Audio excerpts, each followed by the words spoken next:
Hi friends, welcome back to my channel. நீங்கள் பார்த்துட்ருக்கிறது DD vlogs கல்வியே துணை. எல்லோரும் எப்படி இருக்கீங்க? வீடியோஸ் போட்டு ரொம்ப நாள் ஆச்சு. ஏன்னா சுத்தமாக டைமே இல்லை. ஷெடியூல் போட்டுட்டேன்.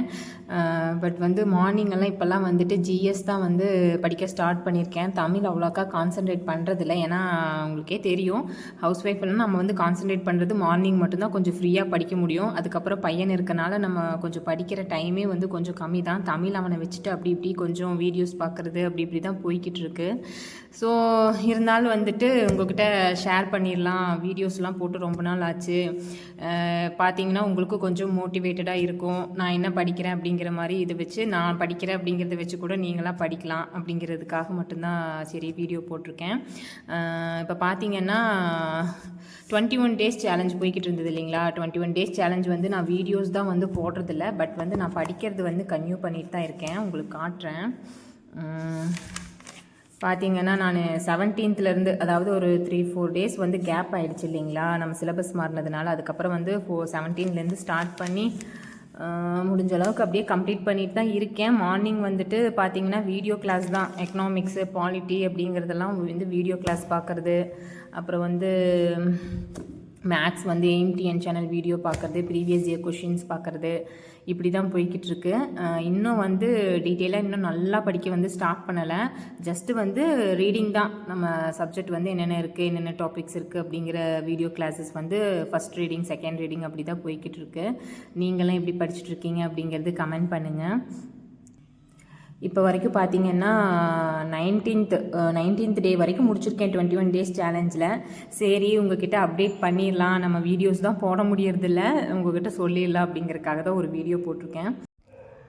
ஒரு சிலர் என்னோடய ஸ்டிக்கி நோட்ஸில் என்ன எழுதியிருக்கேன் அப்படின்னு கேட்டிங்க இல்லையா? நான் ஆல்ரெடி ஒரு வீடியோவில் சொல்லியிருந்தேன். ஸ்டிக்கி நோட்ஸ் பார்த்திங்கன்னா, நான் படிக்கும்போது ஏதாவது ப்ரீவியஸ் இயர் கொஷின் பார்க்கும்போது எனக்கு மறக்கிற மாதிரி இந்த நம்பர்ஸ் எல்லாம் இருக்கும் இல்லைங்களா? அதை மட்டும்தான் எழுதியிருப்பேன். இதெல்லாம் பார்த்திங்கன்னா எக்கனாமிக்ஸில் வர திட்டங்கள். இது நம்மளோட 11th புக்கில் இருக்கும். அந்த திட்டங்களோட வருஷம் எழுதியிருப்பேன். அப்புறம் பார்த்திங்கன்னா ரிவிஷனே பண்ண மாட்டேன். என்னோட பெரிய மைனஸ் என்னென்னு பார்த்திங்கன்னா, நான் ரிவிஷன் பண்ணுறதுக்கு ரொம்ப சோம்பேறித்தனப்படுவேன். அதாவது ஃபஸ்ட்டு எல்லாம் படிச்சிருவேன். இன்ட்ரெஸ்ட்டாக இருக்குது அப்படியே படிக்கலாங்கிறதுல படிச்சிருவேன். பட் அதை திரும்ப எடுத்து படிக்கணும், ரிவிஷன் பண்ணணும் அப்படிங்கிறது தான் எனக்கு கொஞ்சம் வராது. அதனால அதை நான் மறக்கக்கூடாதுங்கிறதுக்காக இங்கே எழுதி வச்சுருக்கேன். நீங்களுமே ரிவிஷன் ரொம்ப முக்கியம். அதுக்காக பார்த்துக்கோங்க. இதெல்லாம் நான் பாலிட்டியில் ஏதாவது இதில் படித்ததெல்லாம் அந்த இயர்ஸ் வரது மட்டும் நோட் பண்ணியிருப்பேன். அவ்வளோதான். இது ஜியாகிரஃபியோடது, இதுவும் ஜியாகிரஃபியோடது. இப்போதைக்கு இவ்வளோ தான் ஃப்ரெண்ட்ஸ். இந்த இயர்ஸ் எல்லாம் மட்டும்தான் நான் மறக்காமல் இருக்கிறதுக்கு நோட் பண்ணி வச்சது. நீங்களும் இந்த மாதிரி ஸ்டிக்கி நோட்ஸ் வாங்கி நோட் பண்ணுறதுனா நோட் பண்ணி வச்சு படிச்சுக்கலாம். தமிழ் எப்படி படிக்கலாம் அப்படிங்கிற மாதிரி ஒரு சிலர் கேட்டிருந்தீங்க இல்லைங்களா? தமிழ் நான் எந்த மாதிரி படிக்கிறேன், எப்படி ஃபாலோ பண்ணி கொண்டு போயிட்டுருக்கேன் அப்படிங்கிறத இந்த வீடியோவில் சொல்கிறேன். தமிழ் பார்த்திங்கன்னா நான் கிஷோபா வீடியோஸ் ஃபாலோ பண்ணிகிட்ருக்கேன். அவங்க பார்த்திங்கன்னா ஸ்டாண்டர்ட் வைஸ், அதாவது ஒவ்வொரு இயல் வைஸ் நடத்துகிறாங்க. 6th to 10th வரைக்கும் வீடியோஸ் போடுறாங்க.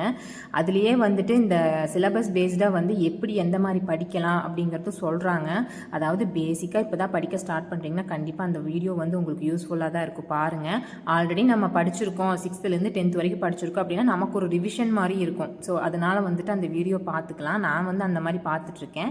அப்புறம் டெஸ்ட்டு பார்த்திங்கன்னா நம்மளோட டெலிகிராம் குரூப்பில் நான் போன டைம் வீடியோ போடும்போதே ஒரு லிங்க் சென்ட் பண்ணியிருப்பேன். ஒரு சேனலோட டெலிகிராம் லிங்க் அனுப்பியிருப்பேன். அதில் பார்த்திங்கன்னா தமிழுக்கான free test 90 days free test கொடுத்துருக்காங்க. அது போன டைம் வீடியோவில் நான் சொல்ல மறந்துட்டேன். பட் லிங்க் அனுப்பிட்டேன். நீங்கள் அதில் ஜாயின் பண்ணிக்கிட்டிங்கன்னா டெஸ்ட்டு திருக்குறள்லேருந்து அப்படியே ஸ்டார்ட் பண்ணி டெஸ்ட்டு கொடுத்துட்ருக்காங்க. அதை ஃபாலோ பண்ணி கூட படிங்க. ரொம்ப பெருசாலாம் இல்லை, மினிமம் டெஸ்ட்டு தான். ஆன்லைன் டெஸ்ட் மாதிரி தான் கொடுக்குறாங்க. ஒரு டெஸ்ட்டு நம்ம என்ன 1 ஹவரில் அட்டன் பண்ணிடலாம், அந்த மாதிரி தான் இருக்குது. ஸோ அந்த டெஸ்ட்டு ஃபாலோ பண்ணி படிச்சிங்கன்னா கொஞ்சம் யூஸ்ஃபுல்லாக இருக்கும். வேறு என்ன தமிழுக்கு நான் படிக்க போகிறேன் அப்படின்னு பார்த்தீங்கன்னா 6thலேருந்து 10th வரைக்கும் ஸ்கூல் புக் தான். சரிங்களா? ஸ்கூல் புக் ஒன்ஸ் ரீட் பண்ணிடணும். இலக்கணம், உரைநடை, செய்யுள் எல்லாமே ரீட் பண்ணிவிட்டு புக் பேக்ஸ் கண்டிப்பாக ஒரு டைம் நல்லா பார்த்துக்கலாம். அதுக்கப்புறம் பார்த்தீங்கன்னா ஓல்டு புக் அப்படின்னு வரும்போது ஓல்டு புக்கில் புக் பேக்ஸ் நல்லா பார்க்கணும். இலக்கணம் பேஸ்டாக இருக்கிறது நல்லா பார்க்கணும். அப்புறம் நம்ம சிலபஸில் என்னென்ன இதெல்லாம் வந்திருக்கோ அதையெல்லாம் ஓல்டு புக்கில் வச்சு பார்த்துக்கலாம். ஓல்டு புக் இருக்கிறவங்க இந்த மாதிரி மட்டும் படிச்சுக்கோங்க. இல்லாதவங்க இந்த நம்ம யூடியூப்லேயே புக்ஸ் எல்லாம் எக்ஸ்பிளைன் பண்ணி போடுறாங்க இல்லையா? அந்த மாதிரி இதை பார்த்து நோட்ஸ் எடுத்து வச்சு படிச்சுக்கோங்க. அடுத்து வேறு என்ன பண்ணலாம் அப்படின்னு பார்த்தீங்கன்னா, டெஸ்ட்டுக்கு வந்து ஒரு ஃப்ரீ டெஸ்ட் இப்போ நிறைய கொடுக்குறாங்க. நான் சொல்லியிருந்தேன் இல்லையா, ஒரு லிங்க் அனுப்பியிருக்கேன் இல்லைங்களா, அது வந்து ஃப்ரீ டெஸ்ட்டு தான். அது இல்லாமல் பார்த்தீங்கன்னா, கிஷோபாவில் வந்து யூடியூப் மூலமாகவே வந்து ஒவ்வொரு இது முடிச்சதுக்கப்புறம் வீக்லி ஃப்ரீ டெஸ்ட் வந்து கொடுக்குற மாதிரி சொல்லியிருக்காங்க. அது கூட அட்டன் பண்ணி பார்க்கலாம். ஸோ இந்த மாதிரி ஃப்ரீ டெஸ்ட் எல்லாம் மட்டும் அட்டன் பண்ணி பார்க்குறது மட்டும்தான் நான் இப்போதைக்கு பண்ணிகிட்ருக்கேன். ஏன்னு பார்த்தீங்கன்னா, எனக்கு இப்போ பையன் இருக்கிறதுனால வந்துட்டு நான் ஒரு டெஸ்ட் பேட்ச் ஜாயின் பண்ணிட்டேன் அப்படின்னா வந்து அதை எப்படி எனக்கு ஃபாலோ பண்ணி கொண்டு போக முடியல அப்படிங்கும்போது நம்ம கட்டின அமௌண்ட்டு வந்து வேஸ்ட்டாக போயிடும் இல்லைங்களா. ஸோ அதனால தான் வந்துட்டு யோசிக்கிறேன், நம்ம வந்து ஒரு எந்த டெஸ்ட் பேட்ச் வந்து ஜாயின் பண்ணலாமா வேண்டாமா அப்படிங்கிற மாதிரி. அதனால் இப்போதைக்கு எனக்கு கிடைக்கிற ஃப்ரீ டெஸ்ட் எல்லாம் மட்டும்தான் நான் அட்டன் பண்ணி பார்த்துட்ருக்கேன். ஏன்னா நான் இன்னும் வந்து ஜிஎஸ் வந்து ஃபுல்லாக கம்ப்ளீட்டாக படித்தும் முடிக்கலை. தமிழ் மேக்ஸ் வந்து முடிச்சுட்டேன் ஓரளவுக்கு. பட் தமிழும் வந்து இப்போ சிலபஸ் சேஞ்ச் ஆனதுனால கண்டிப்பாக ஒரு டெஸ்ட் பேட்ச் வந்து அட்டன் பண்ணி பார்த்தா தான் யூஸாக இருக்குங்கிற மாதிரி தோணுது. பட் இருந்தாலும் வந்து ஜிஎஸ் வந்து இன்னும் கொஞ்சம் நான் நல்லா படிச்சுட்டு அதுக்கப்புறம் பேட்ச் ஏதாவது ஜாயின் பண்ணிக்கலாம் அப்படிங்கிற மாதிரி தான் வெயிட் பண்ணிகிட்ருக்கேன். அடுத்த நெக்ஸ்ட் இயர் ஸ்டார்ட் ஆனனையும் ஜானுக்கு அப்புறம் வந்துட்டு ஏதாவது பார்க்கலாம் அப்படிங்கிற மாதிரி யோசிச்சுட்ருக்கேன். நீங்கள் வந்து ஓரளவுக்கு போர்ஷன்ஸ் எல்லாம் கம்ப்ளீட் பண்ணிட்டீங்கன்னா கண்டிப்பாக ஒரு டெஸ்ட் பேட்ச் ஜாயின் பண்ணிக்கோங்க. டெஸ்ட்டு வந்து ரொம்ப ரொம்ப முக்கியம். இல்லைன்னா ஃப்ரீ டெஸ்ட்டு, என்னால் டெஸ்ட்டு வந்து பே பண்ணி போக முடியாது, ஃப்ரீ டெஸ்ட் மாதிரியே பண்ணிக்கலாம் அப்படிங்கிற மாதிரி இருந்தாலும் நிறைய கொடுக்குறாங்க. உங்களுக்கு ஏதாவது டவுட் இருந்தாலும் கமெண்ட் பண்ணுங்கள். கண்டிப்பாக நான் வந்து எனக்கு தெரிஞ்சதை வந்து ஷேர் பண்ணுறேன். ஏன்னா நானும் உங்களை மாதிரி தான் இப்போ தான் படிச்சுட்ருக்கேன். உங்களுக்கு தெரியாத இதை வந்து நான் வந்து இந்த வீடியோ மூலமாக உங்களுக்கு சொல்கிறேன், அவ்வளோதான். மற்றபடி பெருசாக வந்து எனக்கு எல்லாமே தெரியும் அப்படிங்கிற மாதிரிலாம் கிடையாது. அடுத்து பார்த்திங்கன்னா, ஜிஎஸ் வந்துட்டு புக் வச்சு படிக்கிறதுக்கு கஷ்டமாக இருக்குது அப்படிங்கிற மாதிரி யோசிச்சிங்க அப்படின்னா கண்டிப்பாக ஏதாவது வீடியோ கிளாஸ் மாதிரி போட்டு விட்டு அதை அப்படியே ஃபாலோ பண்ணி நோட்ஸ் அப்படியே நோட் பண்ணி வச்சு படிங்க. ஏன்னா நான் அப்படி தான் ஃபாலோ பண்ணுவேன். ஏன்னா கொஞ்சம் சீக்கிரம் முடிக்கிற மாதிரி இருக்கும். இப்போதைக்கு நான் பாலிட்டி எக்கனாமிக்ஸ் தான் படிக்க ஸ்டார்ட் பண்ணியிருக்கேன். இன்னும் நிறைய படிக்க வேண்டியது இருக்குது.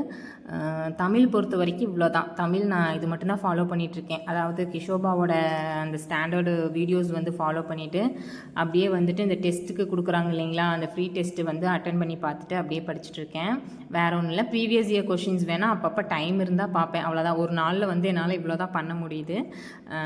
ஸோ அப்படி தான் நம்ம ஹவுஸ் ஒய்ஃப் வந்து நம்ம நிறைய படிக்கணும், நிறைய இருக்குது கம்ப்ளீட் பண்ணணும் அப்படின்லாம் யோசிப்போம். பட் வந்து நமக்கு இருக்கிற டைமில் வந்து முடிக்க முடியறது கொஞ்சமாக தான் இருக்கும். அது வேறு வழி இல்லை. நம்மளே வந்து படிக்கிறதுக்கு இன்ட்ரெஸ்ட்டாக இருந்தாலும் நம்மளை படிக்க விடாமல் பண்ணுறதுக்கும் படிக்க விடாமல் போகிறதுக்கும் நிறைய காரணங்கள், நிறைய இதெல்லாம் வந்துகிட்டே தான் இருக்கும். நம்ம ஒன்றும் பண்ண முடியாது. ஸோ அதுலேயும் நம்மளால் எவ்வளோ முடியுதோ அவ்வளோ வந்து நம்ம படிச்சுட்டு அப்படியே போயிட்டே இருக்க வேண்டியது தான். அப்புறம் மெயினாக பார்த்திங்கன்னா, நமக்கு வந்து வேலை வந்து பெருசு கிடையாது. வேலை வந்து நம்ம இந்த வேலையெல்லாம் இருக்குது, எவ்வளோ வேலை இருந்தாலும் இதையெல்லாம் நம்ம செஞ்சுட்டு படிச்சிடலாம், இந்த டைமுக்குள்ளே இவ்வளோ படிச்சிடலாம் அப்படிங்கிறது வந்து நம்ம தோணும். அதை வச்சு நம்ம அந்த மாதிரி படிச்சுட்டு போயிடலாம். பட் வந்து இந்த மென்டலாக சில ப்ராப்ளம்ஸ் வரும், பார்த்துருக்கீங்களா? ஏதாவது நம்மளால் பண்ண முடியலனாலோ இல்லை குழந்தைக்கே வந்து நம்ம எவ்வளோ தான் பார்த்து பார்த்து பண்ணிட்டு படித்தாலும் ஏதாவது ஆயிட்டுதுன்னா சொல்லிடுவாங்க, நம்ம படிக்கிறதுனால தான் இப்படி ஆயிடுச்சு அப்படிங்கிற மாதிரி ஒரு பெரிய ப்ளேம் வந்துடும். இந்த மாதிரி வந்து நமக்கு மென்டலாக அஃபெக்ட் பண்ணுற மாதிரி ஏதாவது வரும்போது தான் வந்து நம்மளால் இதில் கான்சென்ட்ரேட் பண்ணுறதுக்கு கொஞ்சம் கஷ்டமாயிடும். ஸோ மற்றபடி ஃபிசிக்கலாக வந்து நம்ம எவ்வளோ கஷ்டப்பட்டு எவ்வளோ ஒர்க் பண்ணுறதா இருந்தாலும் பண்ணிடலாம். அது நமக்கு பெரிய விஷயமே கிடையாது இல்லைங்களா? ஸோ இந்த ஹவுஸ் ஒய்ஃபாக இருக்கிறவங்க, பேபி பார்த்துட்டு படிக்கிறவங்களுக்கு வந்து மெயின் பிரச்சனை இதுதான். வெளியிலேருந்து வர நம்மளோட மென்டலாக அஃபெக்ட் பண்ணுற ப்ராப்ளம்ஸ் மட்டும்தான் வந்து நம்மளை அஃபெக்ட் பண்ணும். மற்றபடி ஒர்க்கெல்லாம் நமக்கு பெரிய விஷயமே இல்லை. ஸோ நெக்ஸ்ட்டு பார்த்திங்கன்னா, மேக்ஸுக்கு வீடியோ கிளாஸ் எடுக்கிற மாதிரி போட சொல்லி கேட்டிருந்தீங்க. கண்டிப்பாக போடுறேன். அதாவது அட்லீஸ்ட் வந்து ஒரு நாளைக்கு ஒரு 3-5 சம்ஸ் வந்துட்டு ப்ரீவியஸ் இயர் கொஷின் சம்ஸாவது எக்ஸ்பிளைன் பண்ணி போடுற மாதிரி போடுறேன். எனக்கு இப்போதைக்கு டைம் இல்லாதனால தான் வந்து நான் வீடியோஸ் வந்து ஷூட் பண்ணுறதே வந்து நிறுத்திட்டேன். வீடியோஸ் எடுத்து அதை எடிட் பண்ணி அப்லோட் பண்ணுறதுக்கே கொஞ்சம் டைம் ஆகும். ஸோ அதனால தான் வந்து அதுவே நான் பண்ணுறதில்ல. பட் வீக்லி ஒன்ஸ் வந்து எப்படியாவது ஒரு வீடியோ வந்து நம்ம போட்டணும், அதுதான் மற்றவங்களுக்கும் கொஞ்சம் மோட்டிவேட்டடாக இருக்கும் அப்படிங்கிறதுக்காக தான் வந்து போடலான்னு பார்க்குறேன். ஸோ அவ்வளோதான் ஃப்ரெண்ட்ஸ். நமக்கு வந்து வெளியிலேருந்து எவ்வளோ ப்ராப்ளம்ஸ் வந்தாலும் நமக்கு இருக்க ஒரே சொல்யூஷன் வந்து எக்ஸாமும் அதில் வர ரிசல்ட் மட்டும்தான். ஸோ அதையே கான்சென்ட்ரேட் பண்ணுவோம். இந்த வீடியோ பார்த்திங்கன்னா சண்டே கொஞ்சம் டைம் கிடச்சிது, அதில் எடிட் பண்ணி தான் போட்டிருக்கேன். மற்ற ஒர்க்கெல்லாம் முடிச்சுட்டு அப்புறம் பையன் வந்துட்டு பார்த்திங்கன்னா, நான் யோகா பண்ணுறது வந்து ரெகுலராக பார்ப்பான், அதை பார்த்துட்டு நானும் பண்ணுறேன் அப்படிங்கிற மாதிரி வந்து கொஞ்சம் பண்ணிகிட்டு இருந்தான். எல்லாம் முடிச்சுட்டு குளிச்சுட்டு பையனுக்கு ஹேர் கட் பண்ணணும்னு சொல்லிட்டு அப்படியே வெளியே கூட்டிகிட்டு போயிட்டு வந்தேன் பக்கத்தில். இன்றைக்கோட அவ்வளோ டே முடிஞ்சிச்சு. பாய் ஃப்ரெண்ட்ஸ், நெக்ஸ்ட் வீடியோவில் பார்க்கலாம்.